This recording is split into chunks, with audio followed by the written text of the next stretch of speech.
Greetings, gamers. I hope you are having a lovely Sunday. It's been a while.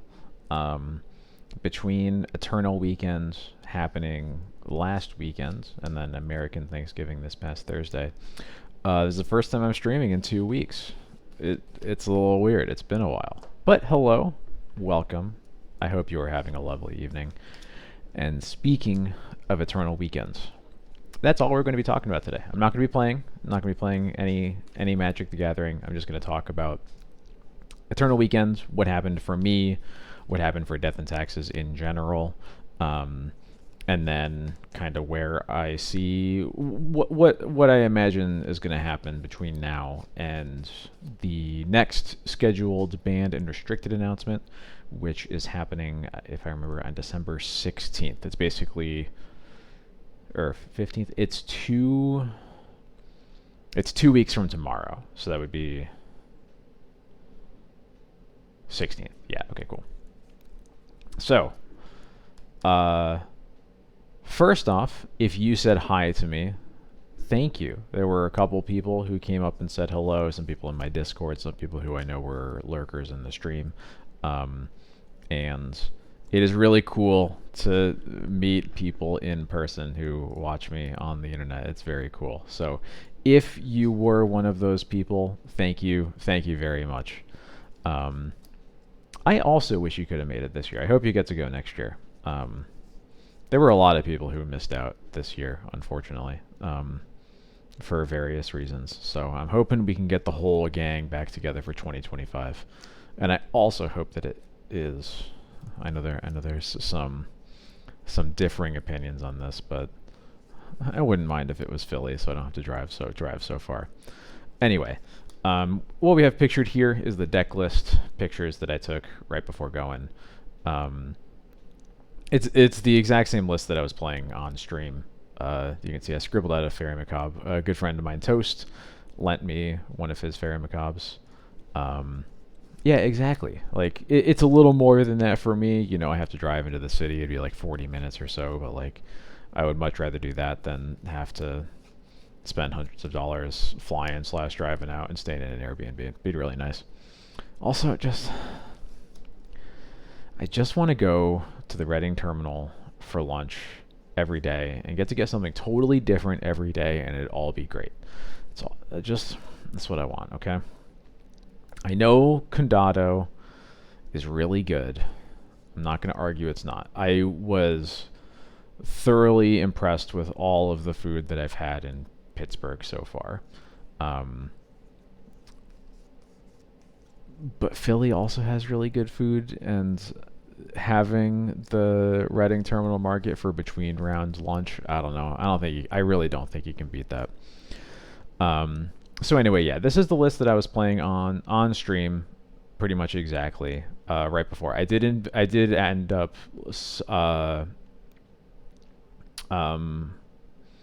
locking in on the 2 Bowmasters that I was testing right before leaving, in the last streams before EW. Mostly I just wanted to keep the curve lower, and the other thing that like I was kind of thinking was that I know that one of the main reasons that the blue-black tempo decks had been playing more Bowmasters was because of just to have more tools against the One Ring. And while D&T has a much harder time pressuring the One Ring with damage because we just don't have as good of a clock, that felt like a salient enough argument for me, considering that like basically other than the Nadu decks, every other deck that was at the top of my mind going into the weekend had the One Ring in it. So making that change just kind of made sense to me. That was where one of these was a Flicker Wisp, the other was Lauren of the Third Path, if I remember right. Anyway, and yeah, I'll just go over to the sideboard real quick. Did the video freeze for anybody? OBS does not show any dropped frames, so let me know. I can try restarting or whatever. But yeah, this is the sideboard I played again. This is exactly I was playing on stream. The Pithing Needle was a recent change that was particularly in response to Mystic Forge picking up a little bit online. Um, though it was that, and also bringing it against Nadu, bringing it against Painter. It's actually quite good against Mono Red now as well, because basically all the cards that you care about, other than Pyroglyph, pretty much all are activated abilities. So. And then the Cabal therapies. The idea with those is basically if you look at like basically all of the non-blue black top decks, they all just had really scary cards. I didn't want them to get to cast, and Cabal therapy is a pretty solid way to make that happen. Spoilers for as I go through my matches, but I unfortunately did not get to cast Cabal therapy very much. I boarded it in a good amount, did not draw it very much at all. I will mention this picture is now out of date because I did get some very nice shopping done. I mostly just traded in for all of this. I didn't actually end up spending a whole lot of money on it, but I now have a play set. Oh, that doesn't actually show the set symbol of Lorwyn Foil Thoughtseizes and my first Onslaught Foil Fetch. So now in this picture, the only thing that I don't now own in foil is this second Windswept Heath right here. Might be a little while before I get to that one, but and also while I was there, these are much less impressive, but were just nice to get done, as I got all my foil Ajani's and finally got foil Pyroblasts for the red splash. So now for both the red and the black splash, the only card in my deck that isn't foil but could be is this one Windswept Heath. And that feels pretty great. Yeah,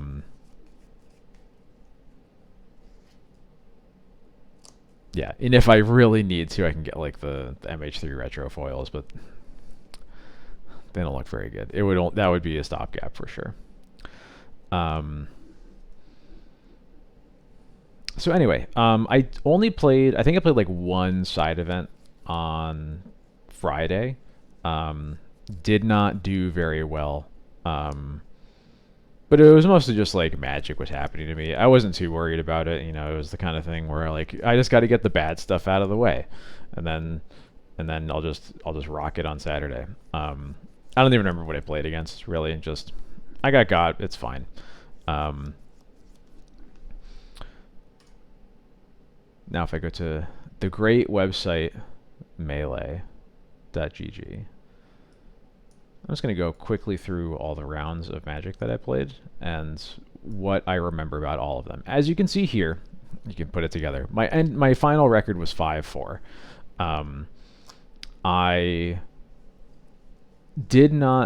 There were 2 rounds of Swiss that I could have played and didn't.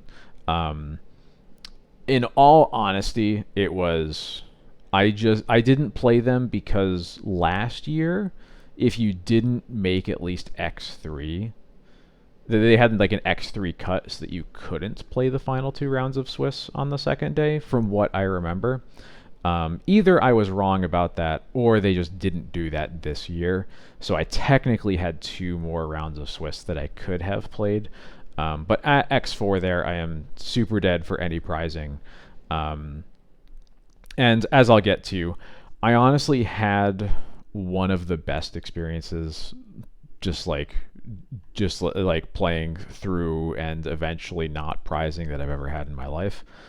Just like exclusively pleasant opponents and good experiences all day. So like I'm not too upset that I didn't trick myself into waking up really early to play 2 rounds of Swiss for no prizes the next day. So anyway, first round, as we can see, was against Mono Red Painter. Everything I'm doing is just like quick memories of these matches. I don't have any images, don't have any footage, obviously, or anything like that. But one thing that was fun was mulling to 4 in game 1 versus Painter. I got to think about it real hard for a long time because it was obviously the players meeting also. So I really got to be stuck in my thoughts for a while. But then it was okay because I mulled to 4 on the play and then won. And it wasn't even particularly close.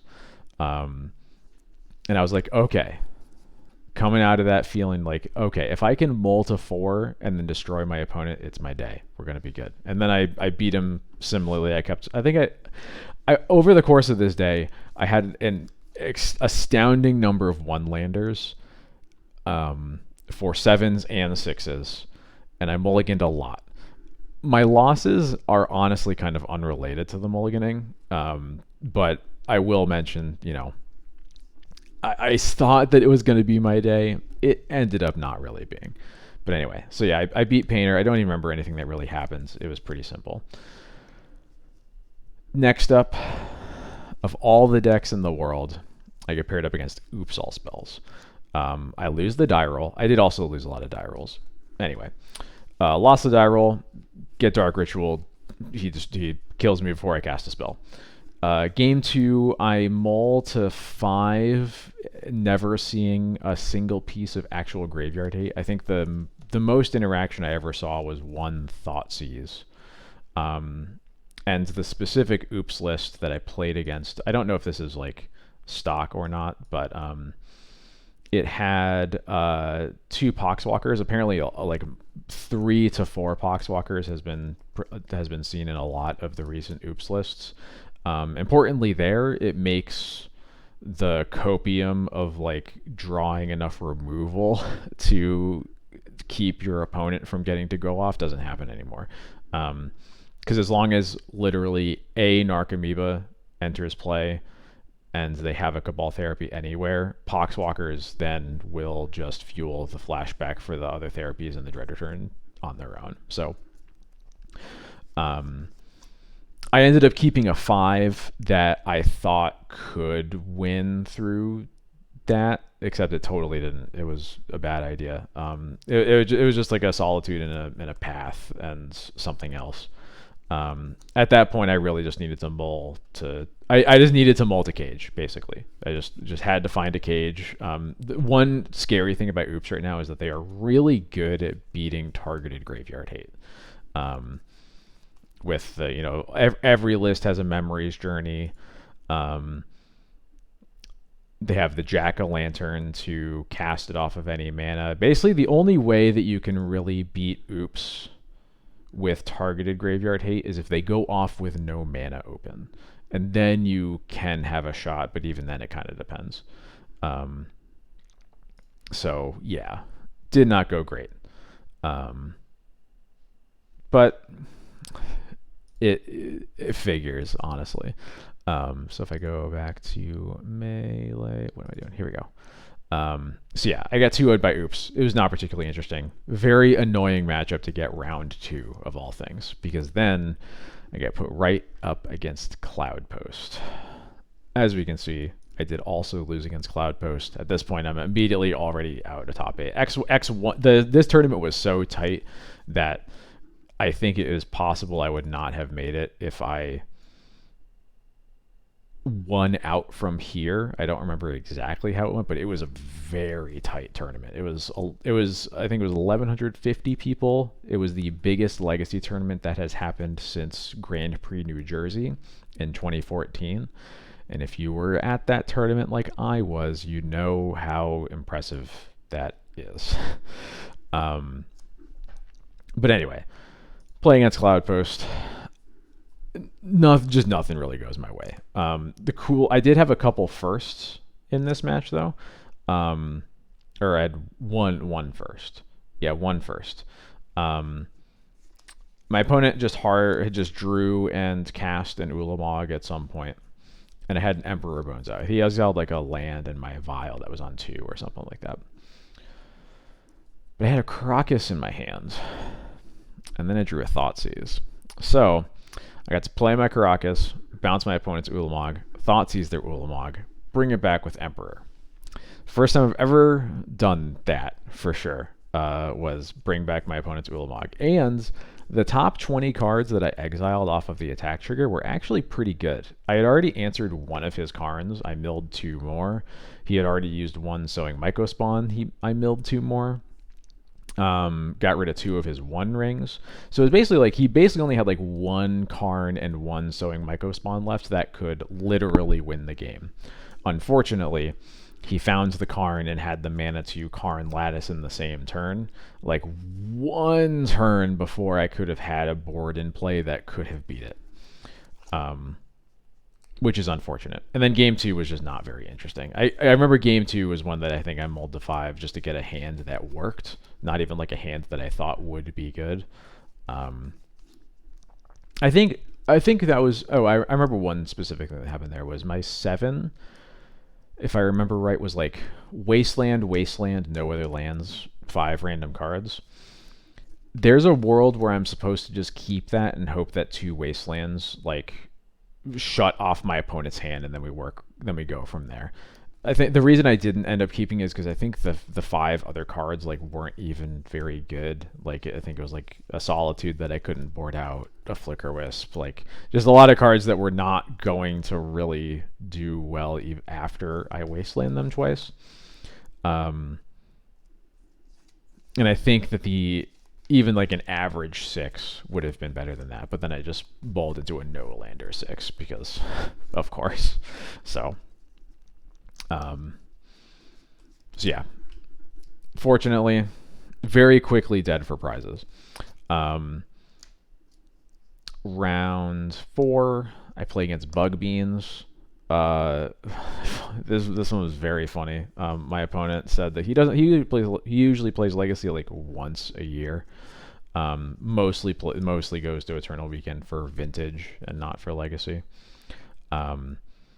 And then I was like thinking about it. 2024 is a hell of a year to... He was like commenting on how many cards he's like had to read over the course of the day, and it's only like round 4, right? I was like, yeah, you picked a hell of a year, 2024, to play one like tournament of Legacy over the course of the year. Anyway, here's pre-war formalware, and then I flickered the pre-war formalware 4 times, and he could not come anywhere close to beating it. Yeah, those games were pretty effortless. But he was a good sport about it. He was like, yeah, these cards have so much text. And I was like, yeah, they sure do. Round 5, I play against Breakfast. I won game 1, but I don't really remember a whole lot about what happened. I remember game 2, I had a Fairy Macabre in my hand from pretty early on in the game. It might have literally been in my opener. And then the game went on for quite a while. And then I think the turn before I was going to kill my opponent, they were very low. They're able to assemble Nomads plus Illusionist with a green mana up. And I was like, okay, cool. I just got to make sure that they don't flip Memory's Journey before either Dread Return or Thassa's Oracle.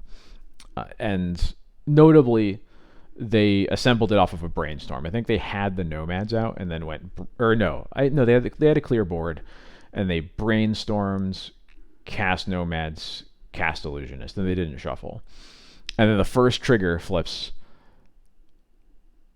Thassa's Oracle, Dread Return, Memory's Journey. They put the Memory's Journey on top. So no way I was going to beat that, unfortunately. And then game 3 was a little rough. I think I probably should have lost it, honestly, but my opponent just kind of threw the game away a couple points. It was like there was one turn where they just like legend ruled their own Nadu, not just like completely not thinking about it. And then there was a turn later on from there that they just brainstormed into my onboard Spirit of the Labyrinth. Honestly, the only bad...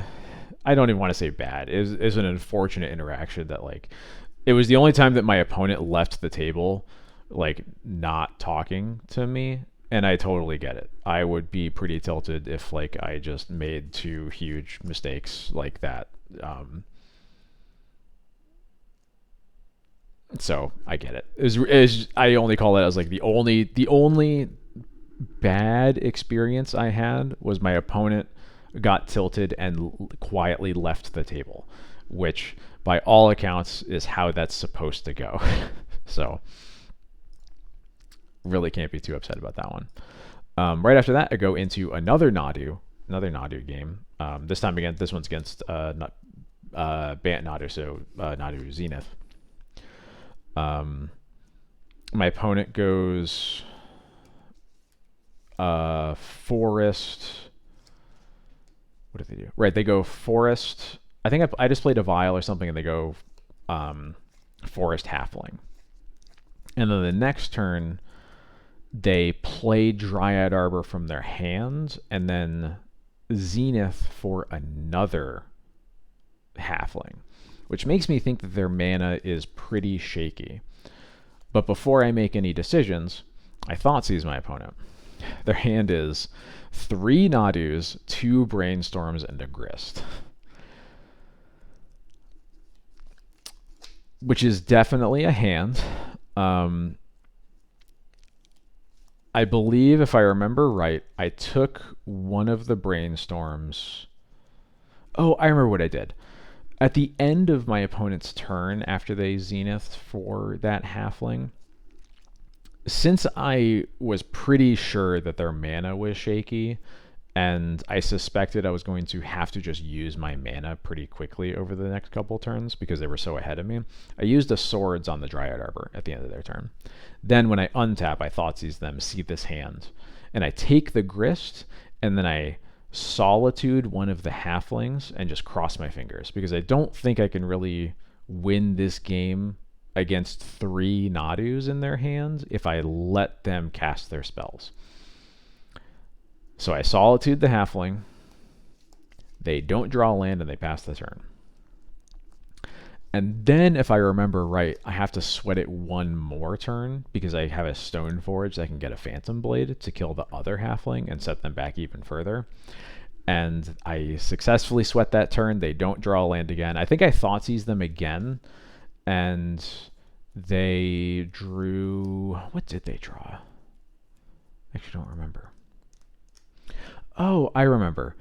The first Thoughtseize saw 2 Brainstorm, 2 Nadu Grist, and I took the Grist. And then one of the 2 turns where they bricked on a land was the third Nadu. And then I just took a Brainstorm because I figure if they do finally get this mana, if they get their mana under them, I just want to take away their ability to like get rid of these dead cards. So I just get rid of a Brainstorm. But I find the Phantom Blade, kill the second Halfling. They are still left with basic Forest in play with 3 Nadus, 2 Brainstorms, and an unknown card in their hands. And then they miss another land and scoop. So, yeah. Game 2 was a lot more interesting. I don't remember the specifics of what happened over the course of the game. There were definitely some turns. I know at one point my opponent did assemble Nadu plus Nomads. Oh, I remember. I had a Pithing Needle in my opener, so I got to needle Nomads pretty early. And they just couldn't really find a permanent answer to it. There was one turn where they got to Fairy it, and then they drew like 4 cards off of Nomads plus Nadu. But then once I put the needle back in play, they still didn't have an answer for it. I think they had a Prismatic Ending, but they were just like forced to use it early on something else. I don't remember for sure. But yeah, it was one of the first times I've ever been in a position where I'd like almost run my opponent out of ways to win the game. Like I had exiled 3 of their Nadus. I still had a needle on Nomads. And if they ever got the 4th Nadu in play, I think I had a removal spell lined up for it. It was kind of cool. It's the first time I've ever really had like I'd gotten through that many Nadus resolving. I think is the funny way to put it. Wait, speaking of Nadu, I just remembered another first I had in my match against the Breakfast player.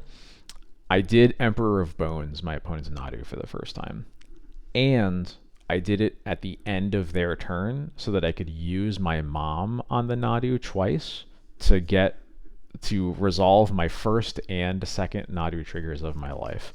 And hopefully those are the only two that I ever do. But that was very funny. I wish I got one more out of it, but I didn't have an equipment in play, so I couldn't like equip to my Nadu. Otherwise, that would have been very fun.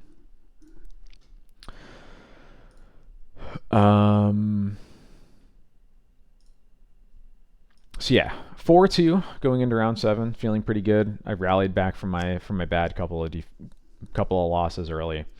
Notably, I have only had and will only have a single game 3 all day, so that was funny. And then I finally get paired into Eldrazi. Definitely the matchup, other than Mystic Forge, that I was hoping to dodge the most, but unfortunately it got to me. I had another first in this match. Very first time, while resolving a fetch land, I ever shuffled my hand into my deck. And if you've never done that, then you know how thankful I am that my opponent had cast a Thought-Knot Seer against me like 2 turns before this. But yeah, I was resolving a fetch land to cast a Stoneforge. And it took me so long to find the swamp that I think I just like put some of the cards just on top of my hand that was face down on the table, and then shuffle it all up. For those curious, the solution is basically either I concede or my opponent gets to look through my deck and construct a hand for me based on the number of cards that we agree were in my hand at the time. Thankfully, again, my opponent had Thought-Knotted me, so there was only one unknown card. I remembered what it was. It was a Thoughtseize. It didn't really matter. Ultimately, nothing here mattered. I was going to lose no matter what, but it was very funny. And honestly, the coolest part about it was that like when the judge came back with that as the solution, it made so much sense to me. Like I can't really imagine another solution that like could work, that I didn't even like think to question it.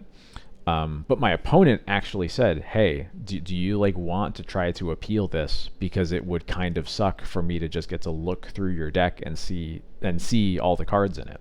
And I was like, you know what? Sure. I have been playing tournament Magic for 12 years. The first time that I appeal a judge ruling will apparently be when I am not even really sure what else could happen, but I might as well. So yeah, head judge came over. He backed up the ruling, and I was like, yeah, okay. I really couldn't imagine how else this would go, but I felt like it was only right to at least try. So my opponent gave me an Aether Vial, which I think actually ended up being better than the Thoughtseize I had in my hand, which was kind of funny. But I ended up losing anyway. I don't really remember a whole lot of interesting things happening in that match. I think I just got Eldrazi'd.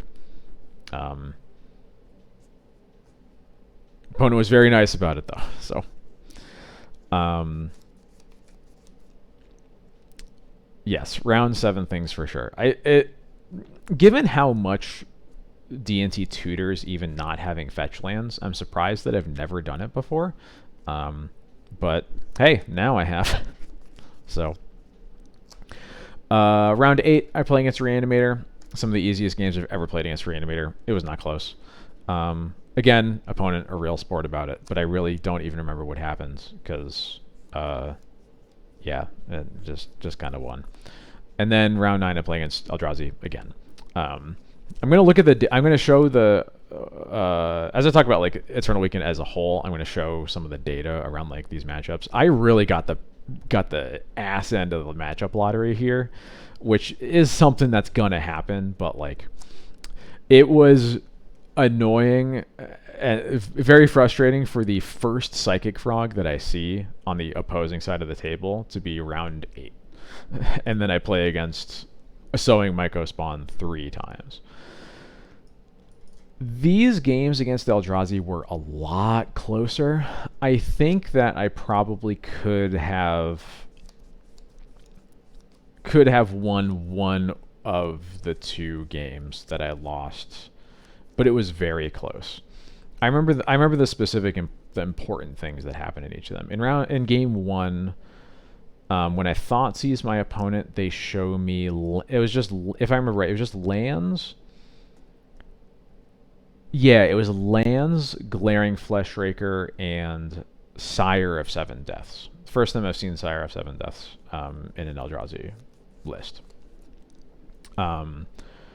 I know that my opponent's going to be able to cast the Sire, but I think I had even two removal spells in my hand at that time, and I figured just slowing them down was going to be the right way to go.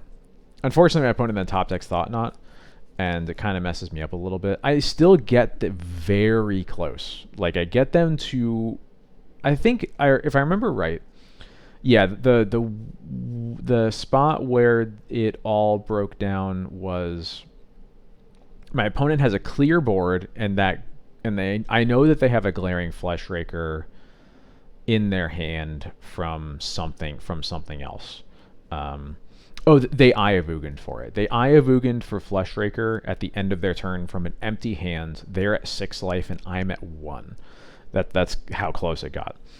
I basically needed them not to draw a spell, or I think the important thing was, since they were at 6 life, but they had 3 Ancient Tombs in play, they could only activate 2 of the Ancient Tombs, which was not enough for them to activate Eye of Ugin to get either a Fleshraker or an It that heralds the end. Both do the same thing, since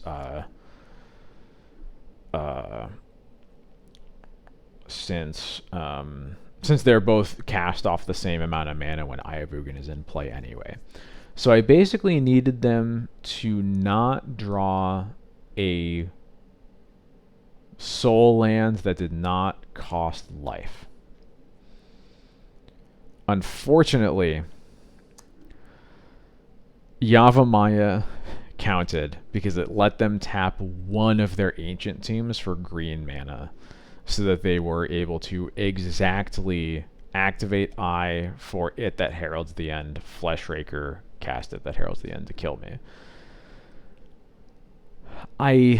If I remember right, it is possible that I missed 2 damage in that game too, but I don't remember if I'm thinking of that or the following game, because it's been a long time.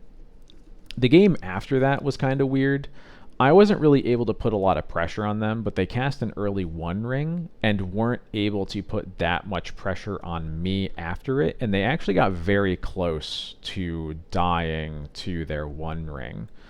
And there was even a turn where I was about to Emperor of Bones their Sire of Seven Deaths, but unfortunately they were able to, I think they just found a Kozilek's command to kill it before I was able to do that.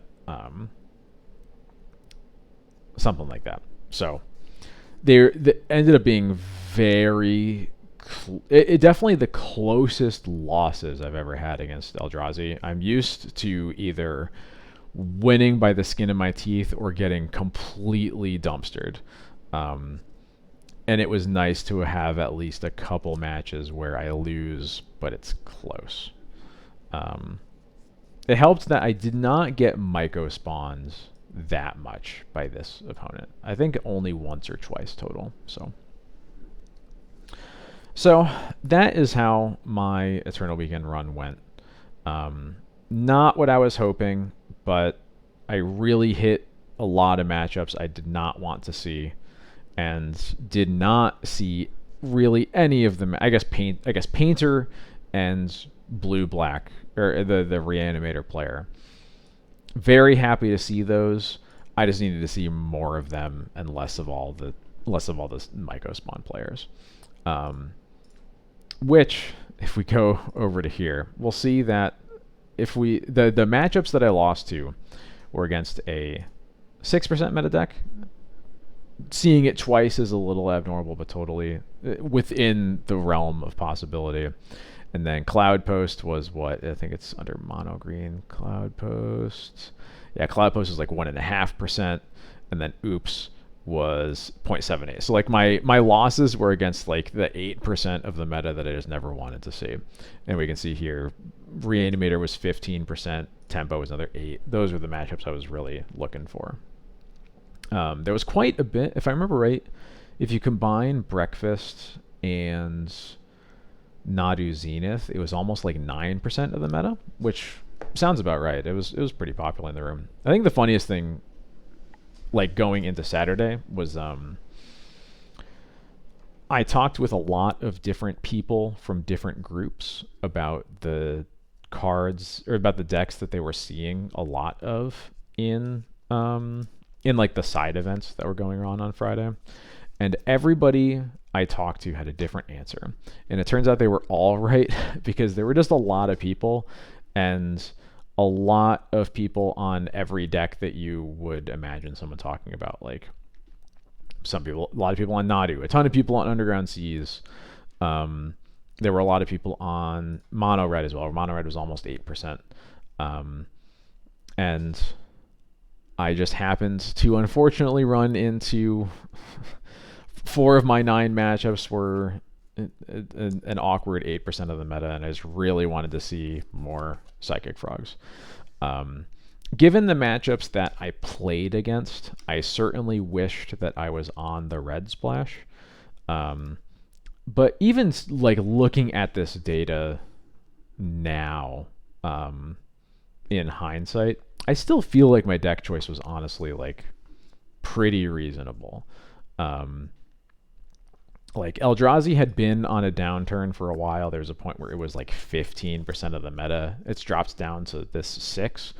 I think it's a lot more reasonable to at least hope to dodge that as opposed to the 15%, which is when I was like really kind of scared of them.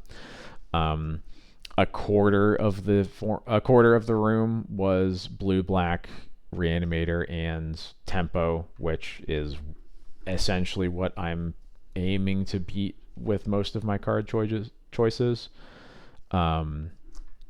Only one 8-cast player. That seems about right. They did pretty well. 6 and 5. Not bad. But yeah, as many are now aware, Mystic Forge is pretty fucked up. 3 copies in the top 8, literally 1st through 3rd seed. So they were on the play for basically their entire runs through the top 8. Vexing Bauble is very good against 8-cast. I think that's one of the main, from some 8-cast aficionados, I've heard that the adoption of Vexing Bauble is one of the main reasons that 8-cast just kind of died.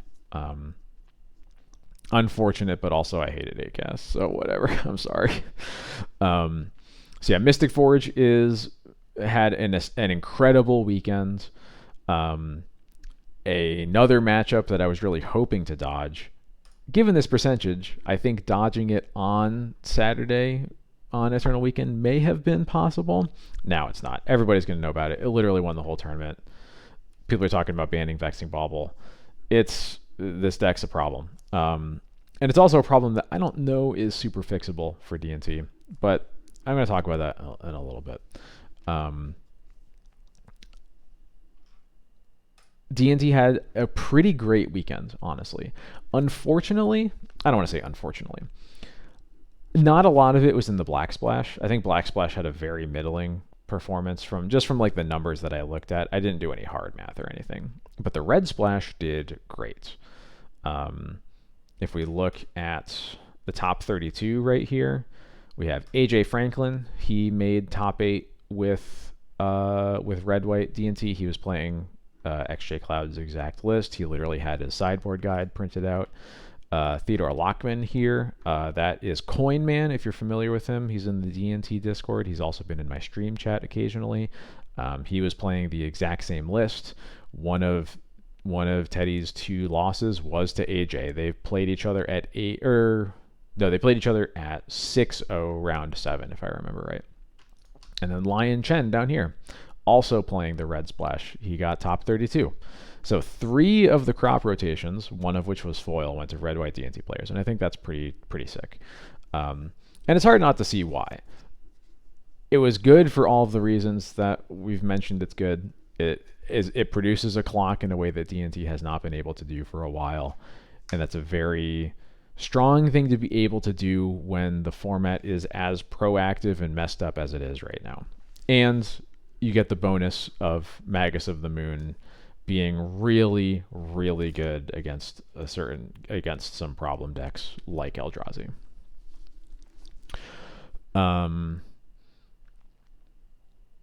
I really appreciate. So first off, I want to mention this. If you want a link to this spreadsheet, please go check it out on Joe Dyer's page, Joe Dyer Volrath XP. He runs the Legacy Data Collection project. They do this kind of thing for basically every Legacy tournament like this that exists, particularly the ones that happen online. He does this for like all the challenges and showcases. It's a lot of work. Greatly appreciated. Definitely give him a follow and support this project in however you can. Especially because he split up 60 card from Yorion, and I'm very appreciative of the fact that there was an early, I think it was just on Reddit or something. Someone ran real quick numbers on how each archetype performed, and D&T was at like 48%, I think. But that's because Yorion and 60 card got lumped into one pile, and if you take out 60 card, Yorion was just a little over 50%. Not bad. 60 card in the dumpster. Real bad. Not good. Don't do it. Ocoin Man, what's up? I just talked about you. I don't know if you were here like 30 seconds ago or not, but yeah, D&T had a pretty good weekend. I wish that I had a better weekend than I did, but D&T overall did pretty well, I think, especially given how scary this meta is. And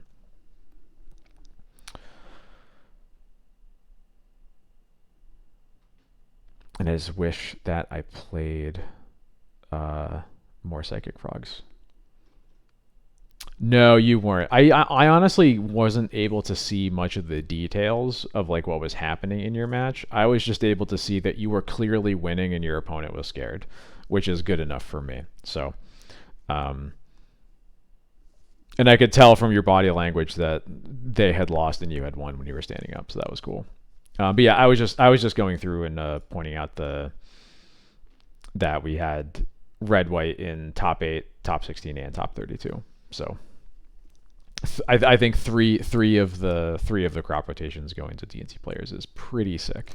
Much better than I ever would have imagined. What else was I going to talk about? The main things that to take away from Eternal Weekend itself, Mystic Forge is gonna be everywhere. It's a terrifyingly bad matchup for us. It's not really fixable in any like elegant way. I think the answer, if you want to play D&T for the next couple of weeks, is you should probably just play some number of Stony Silences. I've heard some people say that Stony Silence is better than Void Mirror. I've heard some people say that Void Mirror is better than Stony Silence. I don't know. I would probably just err on the side of Stony Silence. It won't be good against basically anywhere else, and you have to play like 2 or 3 of them in your sideboard. But the decks, I haven't looked at the data. I'm just assuming the deck is probably going to be kind of everywhere. And the matchup is bad enough that if you want to compete, you probably just have to play really narrow cards in your sideboard for the time being. That said, I don't have much interest in playing that game. I'll be honest, 2024 has been like a pretty rough year for Legacy as a format. You know, we started off. I like the beginning of the year was okay, but I think as soon as like the Reanimator shell for Grief decks was discovered, it's been rough. It's been pretty bad. The gameplay hasn't been great. Most of the, you know, we've been getting entombed for like 13 for basically 12 months straight. Um, Anytime any other deck kind of peers its way into the top, it's bad for different reasons. Whether it was like the literal RNG of uh, Name Sticker Goblin, um, with, I mean, basically every top deck right now, other than Blue Black Tempo, they're all combo in different forms. Like they are different spots on the combo spectrum, but they're basically all starting off as combo decks. Reanimator's combo deck. All Nadu decks are fundamentally combo decks. Mystic Forge is probably the most pure combo deck that's good right now. Just a lot of decks that don't really care about what the opponent is doing, and it feels like that is just kind of the perfect way to like end the year, because it feels like that has been what a lot of this year has been about, unfortunately. And I think that has also just been exacerbated by how light of a touch that WotC has been using in their BNRs. Like I think one thing that really sucks right now is that it feels like it didn't have to be like this if they didn't wait 2.5 months longer than they should have to ban Grief back in May or June or wherever that was. And then we had to wait until August instead. Like, it feels like we've just been constantly in a holding pattern for the next banned and restricted announcement. And that kind of sucks. It's felt like that most of the year. And not to beat around the bush, I don't intend to play Legacy on stream between now and December 16th, because it's just going to be more of the same gameplay that I haven't really been inspired by for most of the year. And I just don't, I'm not super interested in figuring out how to attack the meta as it is right now versus when something inevitably is going to be banned on December 16th. I don't know what is going to happen, other than I would be truly astounded and disappointed and frustrated if the announcement is no changes.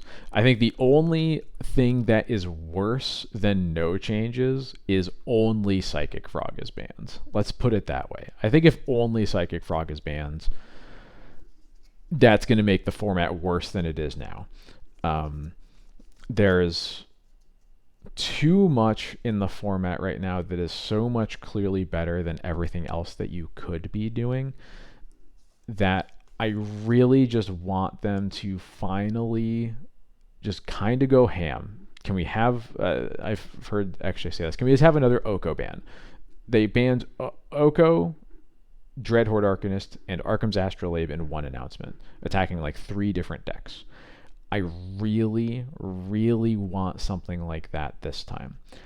I don't want to hem and haw and like drop my little bit in the bucket of discourse that is like specifically what needs to be banned right now. I have my thoughts.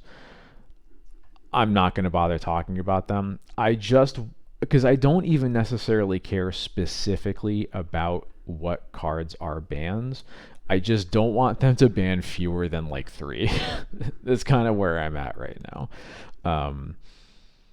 I know the 3-ish that I would ban, but I don't think me talking about it helps. I just want them to ban a bunch. So we'll see what happens. But unfortunately, I am not really interested in playing Legacy now that we're past Eternal Weekend until that announcement.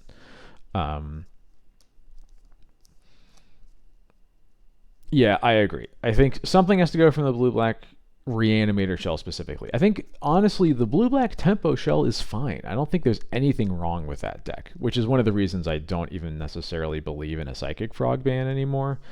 Um, but I don't know. I think there's certainly other ways that I don't think it's cool that psychic frog makes like damage based removal not matter anymore. I think that part that certainly sucks, but the colorless shells need something gone. I think specifically it needs to also be something that touches Eldrazi. You know, there's a couple different ways to approach it. Again, don't really want to hem and haw about it. Just, I really hope that whatever they do in 2 weeks, they do not use the same conservative approach they've been using for a year, because I'm sick of it. just, just, just go blasting, guys, please. So I am still going to be streaming. I think I'm probably just going to play some Pauper for a bit. I was doing that a little bit over the summer when I was again waiting for the Grief ban announcement after this, guys. You think they'll end up banning Jack Bauer counter terrorist? I have to think about that one. I think Jack Bauer really could. He could really help control in this meta. Like, I think one of the big reasons that the format is so bad is that control is kind of unplayable because of Sowing Mycospawn. I will say it. Sowing Mycospawn is probably the card that I want banned the most, but it can't be the only ban for very obvious reasons. And that's because control sucks. And maybe Jack Bauer is good enough to make control good, even if they don't ban Mycospawn. We'll have to see. Yeah,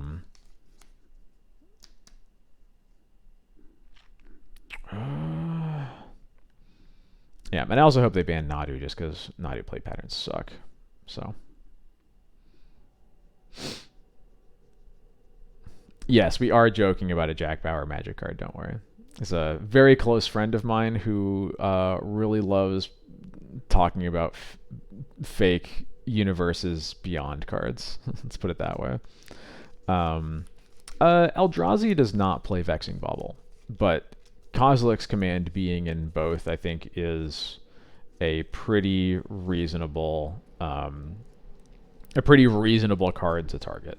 Because Kozilek's Command is no card, like a problem that I have personally had with colorless as it pertains to the color pie is that ever since Oath of the Gatewatch Eldrazi in particular, it's been clear that the approach with colorless is that colorless gets to do everything, except it costs a little bit more mana, and anytime you answer a card, it gets exiled instead of going to the graveyard.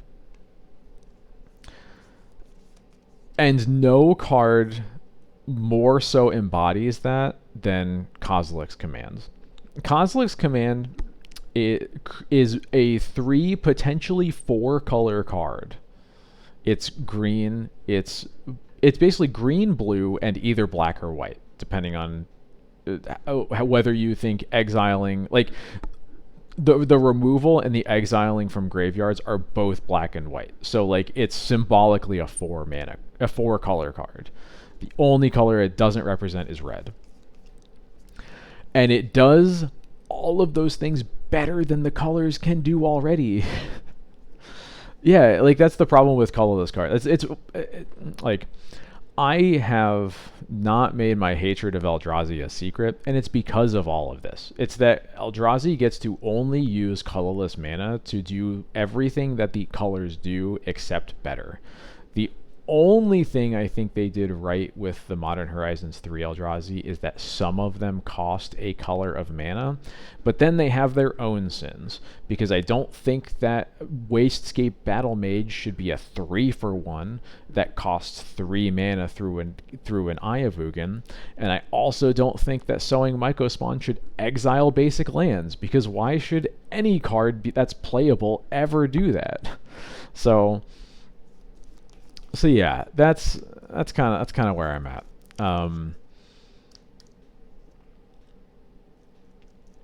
Yeah, I don't like Eldrazi. I think everything they did in the Modern Horizons 3 Eldrazi was just emblematic of all of the reasons that I was surprised and afraid when I heard that the MH3 was going to be an Eldrazi set.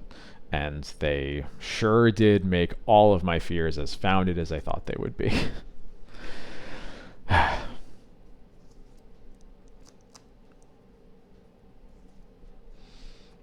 Anyway, so yeah, I'm not going to be playing Legacy for the next... It's only 2 weeks, thankfully. We only have to wait 2 weeks. Probably going to play some Pauper. Might do something else. We'll see. I haven't looked at Pauper in a while. Basically not since the last time I played Pauper on stream, honestly. So we'll see how that goes. I am getting pretty far in that. Not far. I got to Driftwood in the Divinity run that I started on stream a couple weeks ago when I was just like way too exhausted to actually play any Magic. So maybe I'll stream a little bit of that. Eldrazi are mostly okay in Modern, but they clearly did not care to balance for Ancient Tomb formats. I also don't think they cared to balance it for formats where Ayavugan is still legal. I think it's an important detail too. It's not just Ancient Tomb, it's also Ayavugan.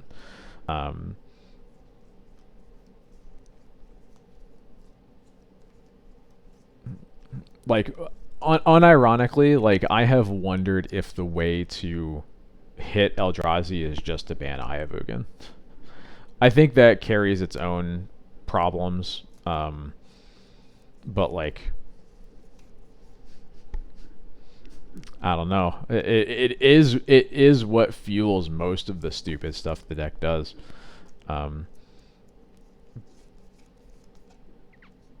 I think it's at least a way, I think, to sort of unite the camps that want to ban either Fleshraker or Mycospawn. Because if you ban Ayavugan, every card in Eldrazi is worse. But I don't know.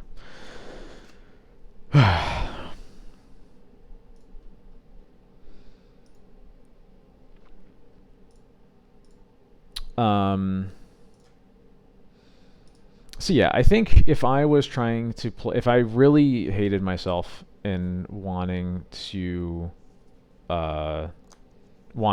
play some D&T in these next 2 weeks, where there's probably gonna be a lot of Mystic Forge, I would probably just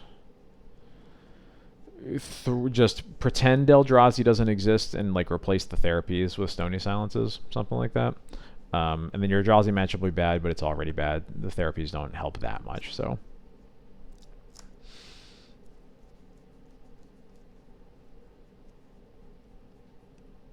Yeah, I don't think they can be surprised either. I don't know. More so than any other Modern Horizons set, this, like,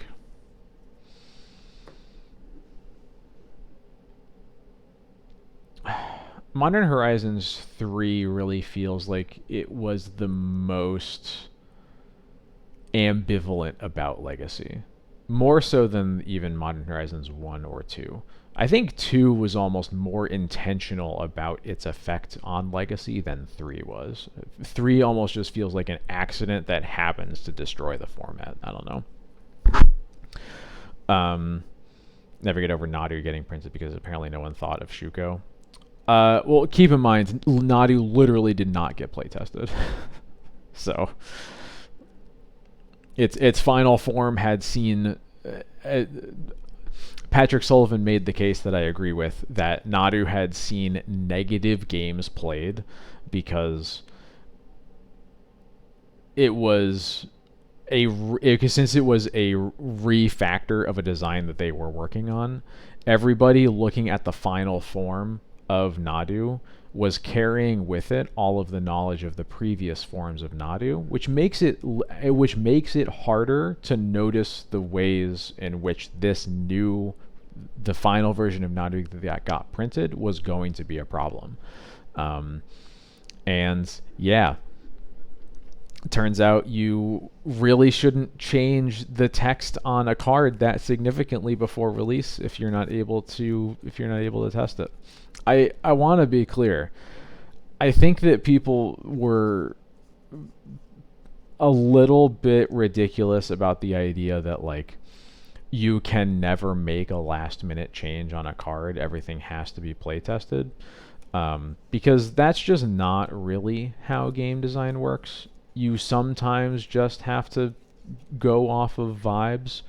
I think the important thing is that usually pertains to numbers on cards. I think you can pretty well determine when a card needs to be a little bit cheaper, a little bit more expensive, have a little bit more power, a little bit more toughness. Those kinds of things I think are totally reasonable to make a last minute change on. And sometimes you might get bit by it, but I think more often than not, I mean, that I guarantee you that happens all the time, and we never notice it because it's totally fine. You can't take all the text off of a card, put a whole new section of text, and then say, yeah, ship it. That's like I don't understand why their approach to resolving the feedback that they got from the commander players on like one form of Nadu or whatever was to just make a new card instead of just making it a little more expensive or whatever. Yeah, Thoracle's a whole other can of beans. Like we just wanted it to be wanted to feel more like a rare. Okay, guys, whatever.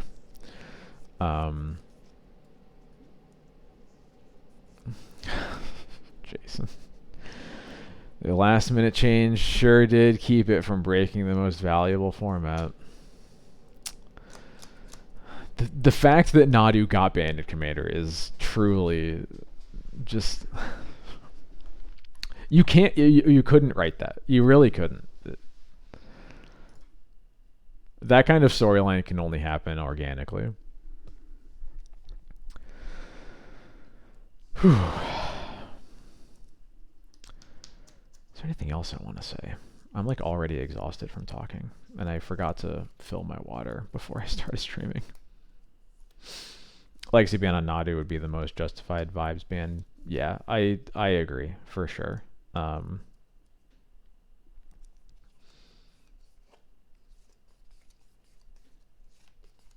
If Nadu gets banned in Legacy, then is it just Vintage playable?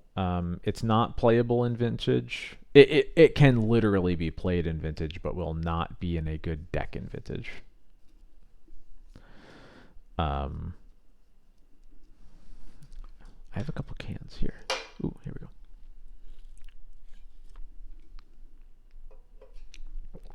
There we go.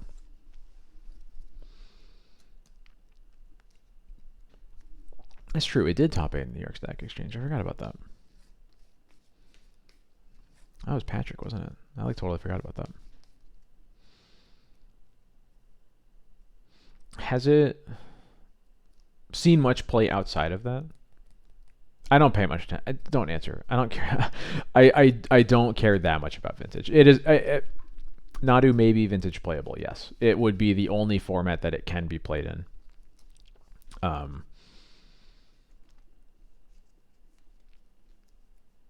Which would make it pretty similar to a lot of other banned cards, actually.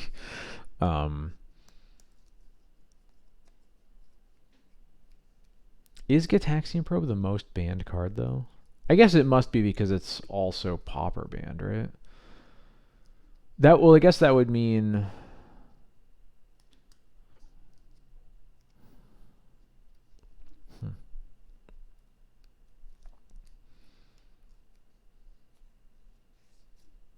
Misstep was not banned in Standard, from what I remember.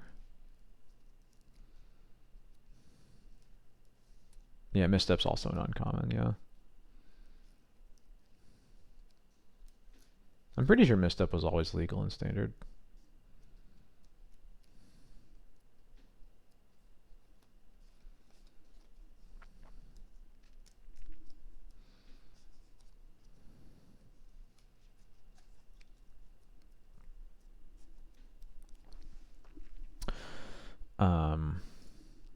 Anyway, I guess this is just gonna be impromptu.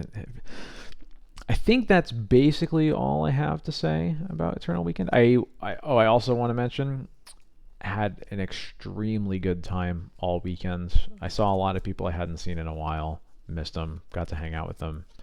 It was great. I showed off the shopping that I did. That was very successful.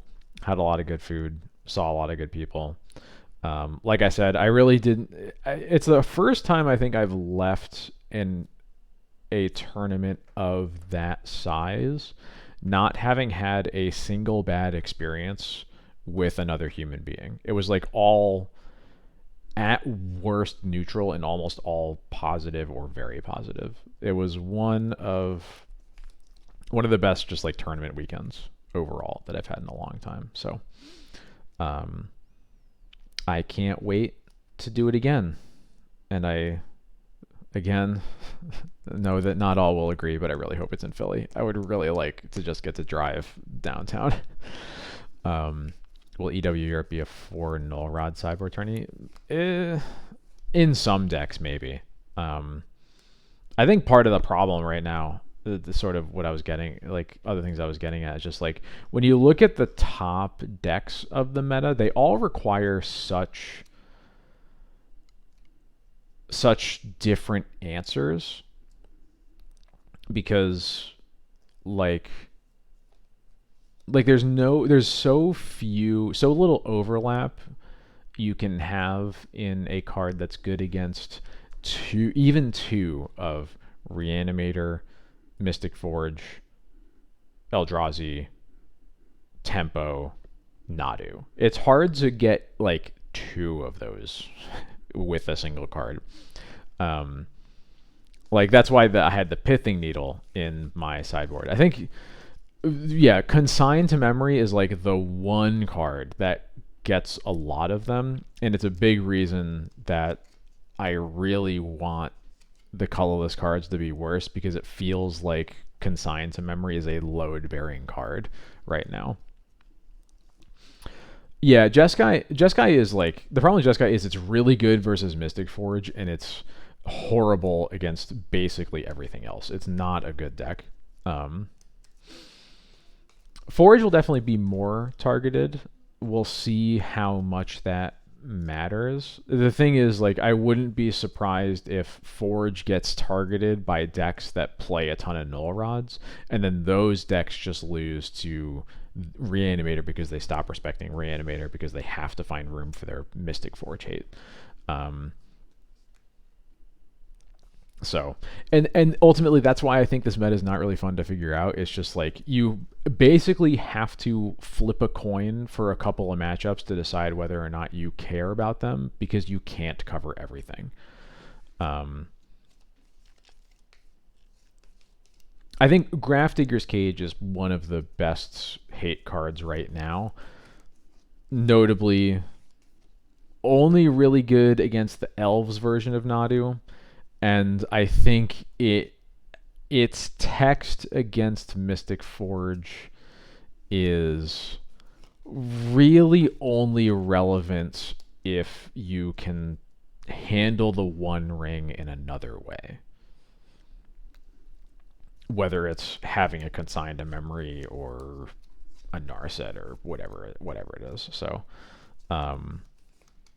I do like Cage, don't get me wrong. The fact that Nadu Elves was one of the other top 8 decks gives me hope that Cage will continue to be pretty good, because I don't think Cage is particularly good against the other versions of Nadu.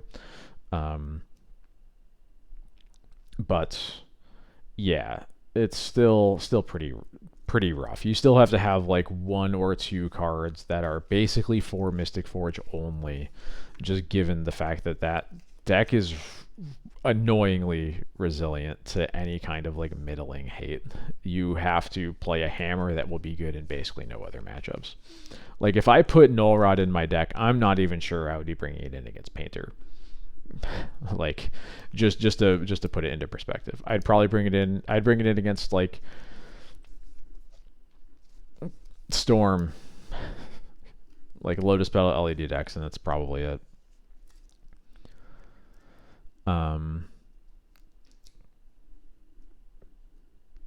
Though those decks notably also get a lot worse with Mystic Forge around because they kind of eat dirt to Vexing Bauble unless they have main deck Veil of Summer, which many of them do, notably. I think that's not like an exception. But it's not really where I'd want to be, is having to throw away a card just to get through my opponent's main deck Vexing Baubles.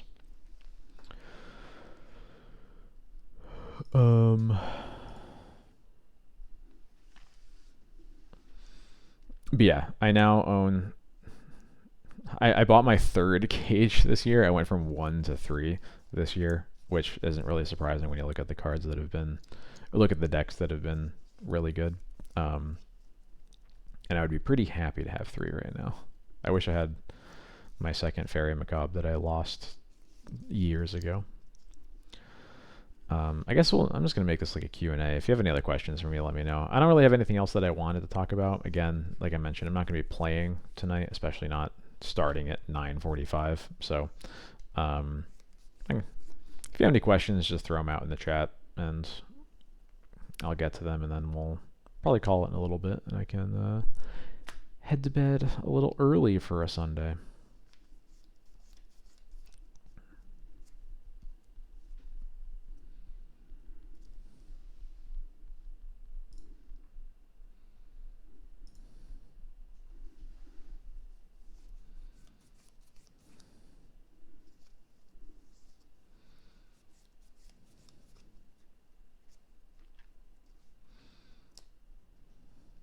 Hey, Thulek. Glad to see you. Glad you did much better than I did on the weekends.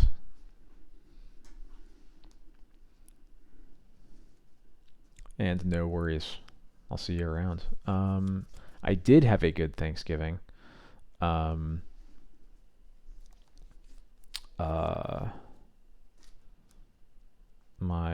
wife Katie, she made an amazing charcuterie board. I can actually find some pictures of it real quick. 1 second. Yeah, here we go. Just gonna go through them real quick. Got several different cheeses. Got some olives. Got some pickled onions I'd made the night before. Got a bunch of fruit. Got some cured meats. We got chorizo, some juniper elk sausage, some prosciutto, and the various different breads to put on them.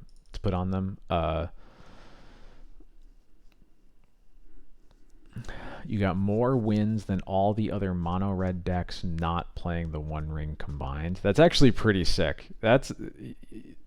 Yeah, I'm taking that to the bank. That's pretty sick, honestly. Pack one, pick one on Thanksgiving food in general. If we're talking just about like typical Thanksgiving food.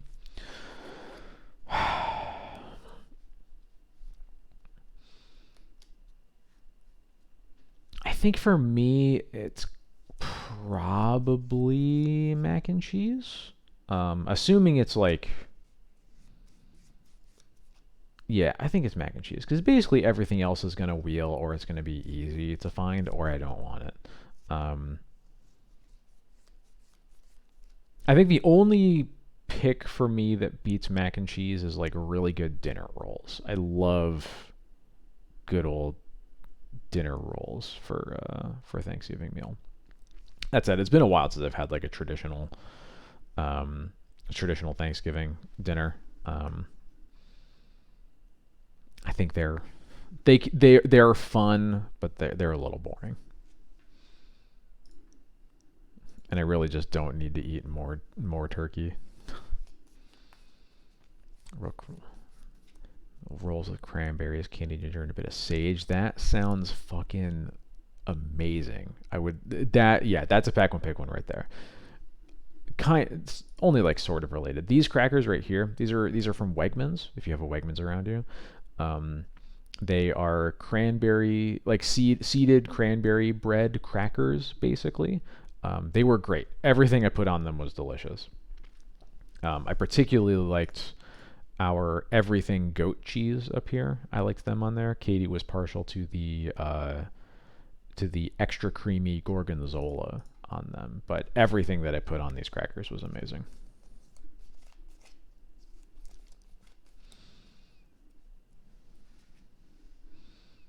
Hey, Gherkin's a good pick. Slept on for sure.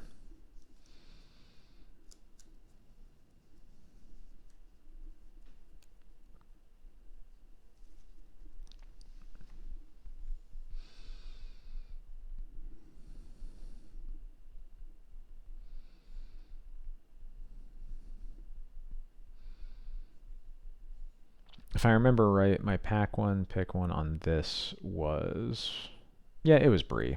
It's always Bree. Bree's a really good pack one, pick one.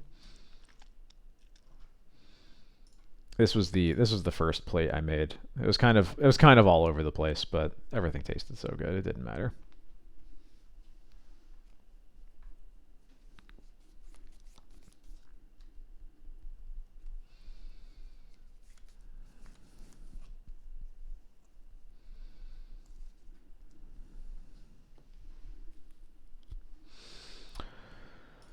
Whew.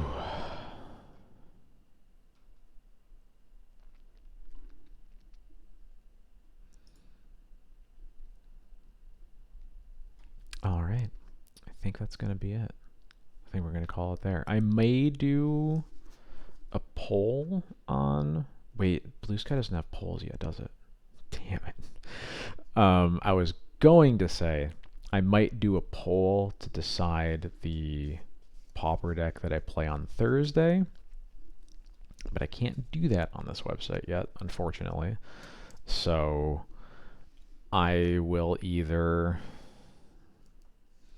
figure out how to do a poll, or I'm just going to decide and you're going to have to deal with it. We'll see which happens. But I think that is going to be it for tonight. Yeah. I just want to throw out my congratulations once again to AJ, Teddy, and Lion for doing damn well with red white. I actually got home, and after this weekend, when I got home and had all of my new red white foils and like had the deck finished, because the one thing I was like missing any version of was a Johnny. I do have it sleeves up right now. I doubt I'm going to be making it to F&M before the end of the year anyway, but if I do, I will be playing red white, so it should be fun. And I think, oh goodness, I think that's going to do it. Let's go to the screen that you all know and love. Thank you for watching. Thank you again to anybody who reached out, said hello at Eternal Weekends. I'm always open. Love meeting the fans. It feels real weird to say it that way, but it's true. Just love getting to meet everybody who likes my stuff and has been following me. It's a really cool feeling. These are all the places that you can find me on the internet. Got my Blue Sky, got Patreon. You're here on Twitch. VODs are up on YouTube. I know I mentioned it multiple times, just going to say it again. I will be taking a break from Legacy up until the banned and restricted announcement, at which point I will resume Legacy the Thursday after that, which should be the 19th. This is going to be weird because I'm going to be... because then I'll be... Yeah, I'll play the 19th. I think I won't be streaming that weekend because of Christmas celebrations. And then I might be back in time for the Thursday stream on Boxing Day. We'll have to see. I'm not 100% sure yet. But anyway. So yeah, I will be resuming Legacy streaming after the December 16th banned and restricted announcement. I hope that they ban like 3 cards, but I really don't care what 3 cards they are. If the BNR is no updates, will the first stream just be you sighing and shaking your head? It's gonna be something like that for sure. But I think that, man, I can't imagine that happening, honestly. Well, like, Don't put that thought in my head. I've already put it in my head. I just don't want to think about it anymore. I just don't see it as a realistic option in like any universe. So yeah, and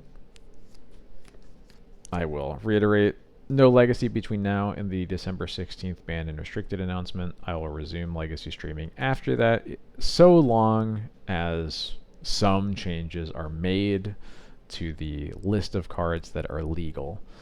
Until then, Pauper, stuff like that. We'll see. But until the next stream on December 5th, thank you so much for hanging out, everybody. Thank you for watching my stuff. I hope you have a good evening, and I will see you next time.